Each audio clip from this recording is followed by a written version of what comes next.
आज हम एक गूढ़ और गहन विषय पर मनन करेंगे, कर्म और उसका अदृश्य ऋण। ये विचार केवल कोई आधुनिक खोज नहीं है, बल्कि हजारों वर्षों से हमारे सनातन ग्रंथों में संजोया गया है। श्रीमद् भगवद गीता में भगवान कृष्ण कहते हैं, कर्मणो गहना गति, कर्म की गति अत्यंत रहस्यमय और गहन है। भारतीय ऋषि मुनियों ने सदियों पहले ही आत्मा की अमरता और उसके जन्म मृत्यु के चक्र का वर्णन किया है। उनका मानना था कि प्रत्येक जीवन में किए गए कर्मों का लेखा जोखा हमारे साथ यात्रा करता है। कुछ कर्मों का फल तत्काल मिलता है, परंतु कुछ कर्म ऐसे होते हैं जो एक अदृश्य कर्ज की तरह अगले जन्म तक चलते रहते हैं। इसी को हम कार्मिक ऋण या कर्मिक देनदारी कह सकते हैं। ये एक ऐसा सूक्ष्म बोझ है जो हमारे जीवन की दिशा, हमारे स्वास्थ्य, हमारे रिश्तों, हमारी सफलता और हमारी मानसिक शांति को गहराई से प्रभावित कर सकता है। कर्म का सिद्धांत कोई दंडात्मक व्यवस्था नहीं, बल्कि आत्मा को सीखने और विकसित होने का अवसर देता है। वेदों में जिस ब्रह्मांडीय व्यवस्था या रीत का उल्लेख है, वही इस विचार की नींव है। उपनिषदों और गीता में ये विचार और भी स्पष्ट रूप से सामने आता है। बृहदारण्यक उपनिषद में कहा गया है, यथाकारी यथाचारी तथा भवति, अर्थात व्यक्ति जैसा कर्म और जैसा आचरण करता है वो वैसा ही बनता है। हमारे प्राचीन गुरुओं ने कर्म को केवल अच्छा या बुरा कहकर नहीं छोड़ा, बल्कि उसे 3 श्रेणियों में विभाजित किया। पहला है संचित कर्म, जिसे आप आत्मा के विशाल गोदाम की तरह समझ सकते हैं, जहां अनगिनत जन्मों के अच्छे बुरे सभी कर्म संग्रहित रहते हैं। दूसरा है प्रारब्ध कर्म, जो संचित कर्म का वही अंश है जो इस जन्म में फल देने के लिए नियत होता है। ये उस तीर की तरह है जो धनुष से निकल चुका है और जिसे वापस नहीं लिया जा सकता। हमारे इस जन्म की परिस्थितियां, हमारा परिवार, शरीर, अवसर और चुनौतियां काफी हद तक इसी प्रारब्ध से निर्धारित होती हैं। यही हमारे वर्तमान जीवन में प्रकट होने वाला कार्मिक ऋण है। तीसरा और सबसे महत्वपूर्ण है क्रियामाण कर्म, यानी वे कर्म जो हम वर्तमान में अपनी स्वतंत्र इच्छा से कर रहे हैं। यही वो क्षेत्र है जहां हमें परिवर्तन का अवसर मिलता है। आज किए गए कर्म हमारे भविष्य का निर्धारण करते हैं। ये तय करते हैं कि हम नया कार्मिक ऋण बना रहे हैं या पुराने को समाप्त कर रहे हैं। इसीलिए हमारे आचार्य इसे दंड नहीं, बल्कि ईश्वरीय शिक्षा का माध्यम मानते थे, आत्मा को अपनी भूलों से सीखने और अंततः मोक्ष की ओर बढ़ने का मार्ग। अब प्रश्न उठता है कि हम कैसे जानें कि हमारे जीवन की घटनाएं मात्र संयोग हैं या हमारे प्रारब्ध कर्मों का संकेत। शास्त्रों और गहन आध्यात्मिक अनुभवों से कुछ संकेत प्राप्त होते हैं जो ये दिखा सकते हैं कि हम किसी अदृश्य कर्मिक ऋण को चुका रहे हैं। उदाहरण के लिए, जीवन में बार बार एक ही तरह की नकारात्मक घटनाएं होना, जैसे पैसा आते ही किसी कारण से चला जाना, बार बार कर्ज में डूब जाना या रिश्तों में बार बार धोखा मिलना, ये सभी संकेत हो सकते हैं। जब कोई समस्या एक पैटर्न की तरह बार बार दोहराई जाए तो ये महज संयोग नहीं, बल्कि किसी गहरे कर्म का परिणाम हो सकता है।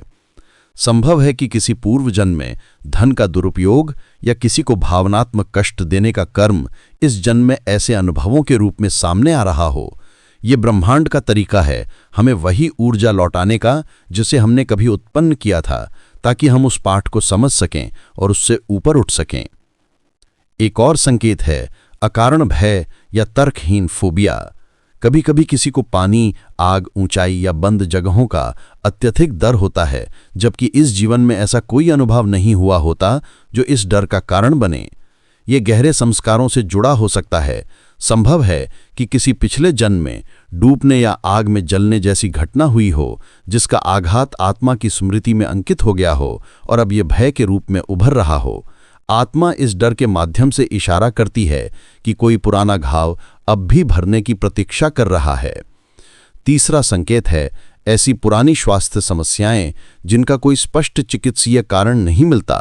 कई बार लोग वर्षों तक किसी बीमारी या दर्द से जूझते हैं और चिकित्सा विज्ञान भी उसका समाधान नहीं खोज पाता। कर्म सिद्धांत के अनुसार शरीर केवल आत्मा का वाहक नहीं, बल्कि कर्मों को भोगने का माध्यम भी है।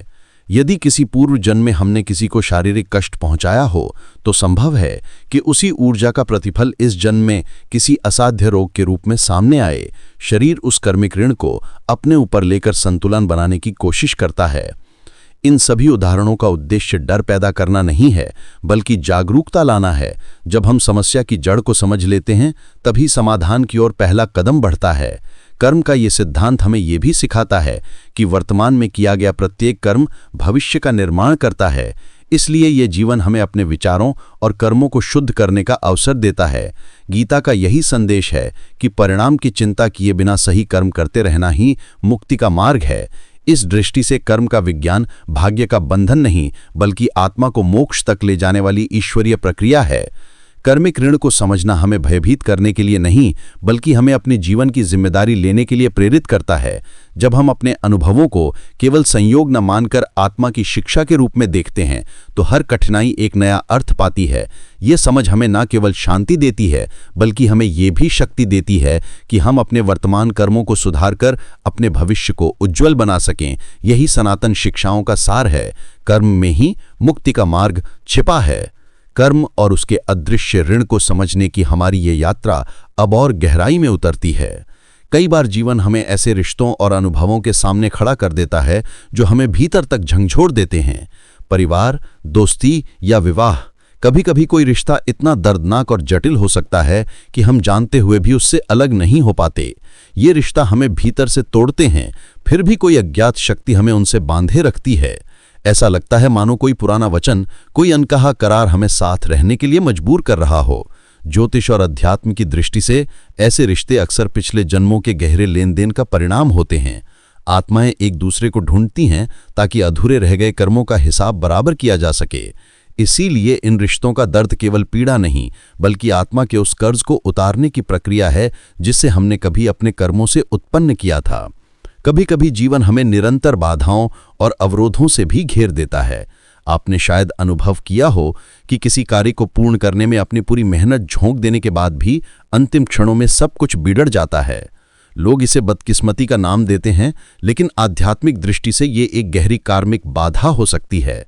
संभव है कि किसी पूर्व जन्म में हमने किसी के मार्ग में रुकावटें डाली हों या किसी की प्रगति को रोका हो। अब यही ऊर्जा हमारे जीवन में लौट कर आती है और हमारी कोशिशों में बार बार अवरोध खड़े करती है।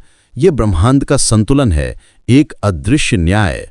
जब तक हम निस्वार्थ भाव से दूसरों की सहायता नहीं करते, तब तक ये बाधा बनी रह सकती है। दूसरों की मदद करना केवल दया का कार्य नहीं, बल्कि अपने पुराने कार्मिक ऋण को चुकाने का एक साधन भी बन सकता है। इन संकेतों को पहचानने पर मन में स्वाभाविक रूप से निराशा और हताशा उत्पन्न होती है। लगातार असफलताओं और दर्दनाक अनुभवों से घिरे होने पर ऐसा लगता है कि जीवन केवल हानि और संघर्ष का दूसरा नाम है। ये पीड़ा, ये टूटन हमें भीतर से कमजोर करती है।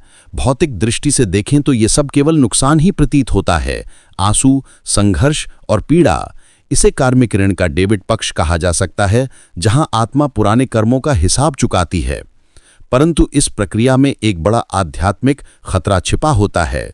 जब हम बार बार असफल होते हैं और दर्द से गुजरते हैं, तो अक्सर क्रोध, घृणा और दूसरों को दोष देने जैसे नकारात्मक भाव मन में घर करने लगते हैं। यही सबसे बड़ा जोखिम है। यदि हम इस कष्ट के कारण कटुता या प्रतिशोध में डूब जाते हैं, तो अनजाने में और भी भारी कर्म रच देते हैं। आत्मा जिस ऋण को चुकाने आई थी, उस पर नया बोझ डाल देती है और जन्म मृत्यु के अनंत चक्र में और गहरे फंस जाती है। ये मानो एक दलदल है जिसमें जितना हम छटपटाएं, उतना ही नीचे धंसते जाते हैं। लेकिन क्या इस पूरी प्रक्रिया में केवल हानि ही है? अध्यात्म हमें सिखाता है कि ये दृष्टिकोण अधूरा है। जिस पीड़ा को हम नुकसान मानते हैं, उसी में आत्मा की सबसे बड़ी प्राप्ति छिपी होती है। कर्मिक ऋण किसी दंड का नाम नहीं, बल्कि आत्मा को शुद्ध करने वाली एक अग्नि है। जैसे सोने को कुंदन बनाने के लिए आग में तपाया जाता है, वैसे ही जीवन की कठिनाइयां आत्मा को परिष्कृत करती हैं। इस तपन का पहला बड़ा लाभ है अहंकार का टूटना। जब जीवन की परिस्थितियां हमारे नियंत्रण से बाहर हो जाती हैं, तब हमारा ये भ्रम टूट जाता है कि हम सब कुछ कर सकते हैं। यह अनुभव हमें विनम्र बनाता है। हम एक उच्च शक्ति के सामने सिर झुकाना सीखते हैं और स्वीकार करते हैं कि ब्रह्मांड की योजना हमारी सीमित समझ से कहीं बड़ी है। ये समर्पण आत्मा को हल्का करता है और हमें भीतर से मुक्त करता है। दूसरा गहन लाभ है करुणा का जन्म। जिसने स्वयं दर्द सहा हो, वही दूसरों के दर्द को सच में समझ सकता है। ये पीड़ा हमें कठोरता से कोमलता की ओर ले जाती है। हमारे भीतर सहानुभूति और दया के बीज अंकुरित होते हैं, जो कि सबसे दिव्य गुणों में से एक हैं।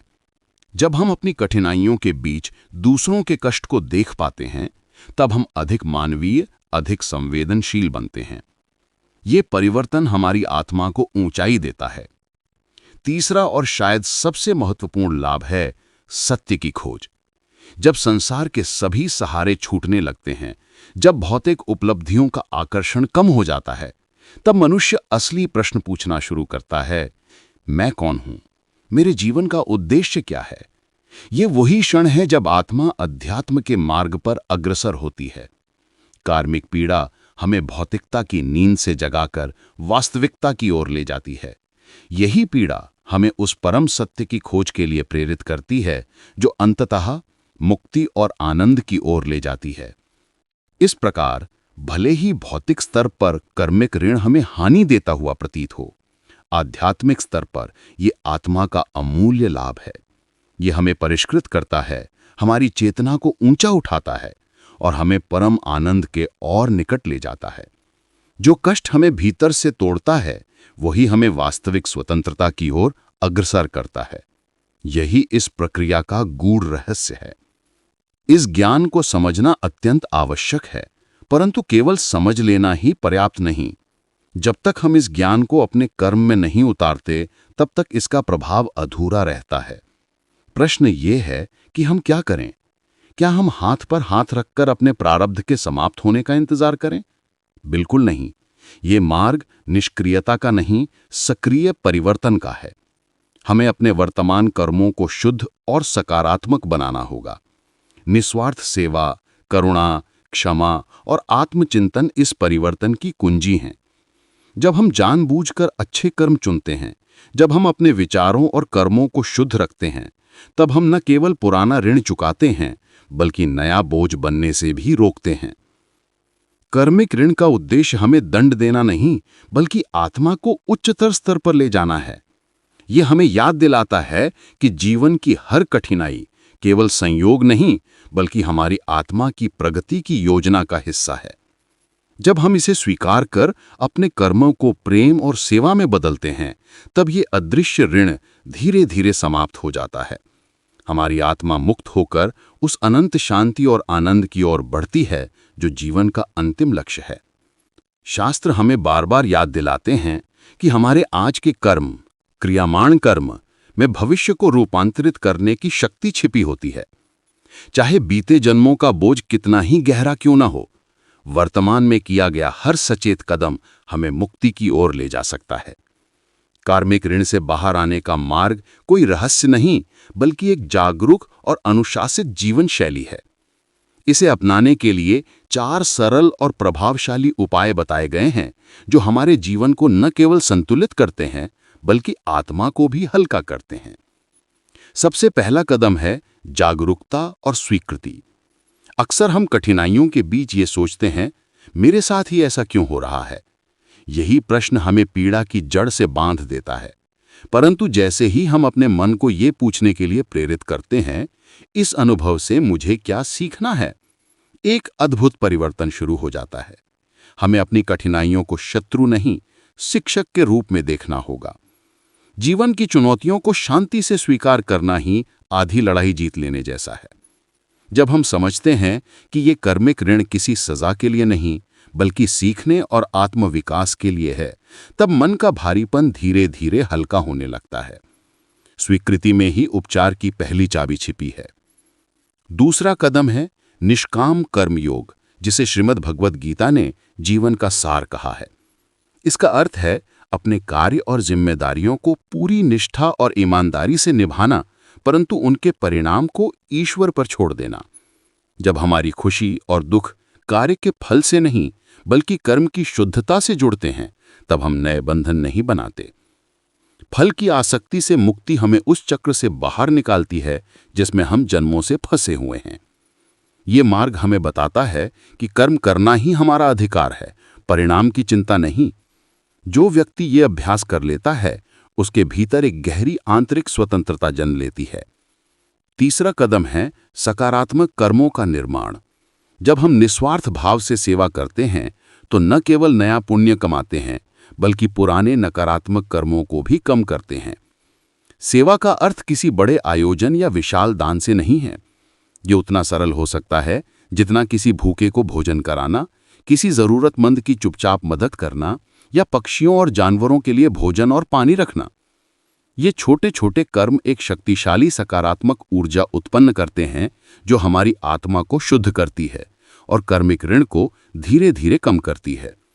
ये ऊर्जा उस अदृश्य संतुलन को पुनः स्थापित करती है जो कभी हमारे कर्मों से बिगड़ा हुआ था। चौथा और अंतिम कदम है नियमित आध्यात्मिक अभ्यास। कर्म की इस यात्रा में आंतरिक बल अत्यंत आवश्यक है और ये बल ध्यान, प्रार्थना और मंत्र जप से आता है। प्रतिदिन कुछ समय इन साधनाओं के लिए निकालें। एक साधारण मंत्र जैसे ओम नमः शिवाय या महामृत्युंजय मंत्र मन को स्थिर करता है और आत्मा को सुरक्षा का अनुभव कराता है। ध्यान हमें अपने विचारों का साक्षी बनना सिखाता है। जब हम कठिन परिस्थितियों में भी अपने मन को शांत और सजग रख पाते हैं, तब हमारी प्रतिक्रियाएं संतुलित और करुणामय होती हैं। यह अभ्यास हमें उस शक्ति से जोड़ता है जो हर आत्मा के भीतर पहले से मौजूद है। इन 4 कदमों का सार यही है कि कार्मिक ऋण कोई श्राप नहीं, बल्कि आत्मा के उत्थान का अवसर है। ये जीवन की एक परीक्षा है जिसका उद्देश्य हमें तोड़ना नहीं, बल्कि और अधिक मजबूत, दयालु और जागरूक बनाना है। हम अपने प्रारब्ध, यानी जो पहले से नियत है, को बदल नहीं सकते।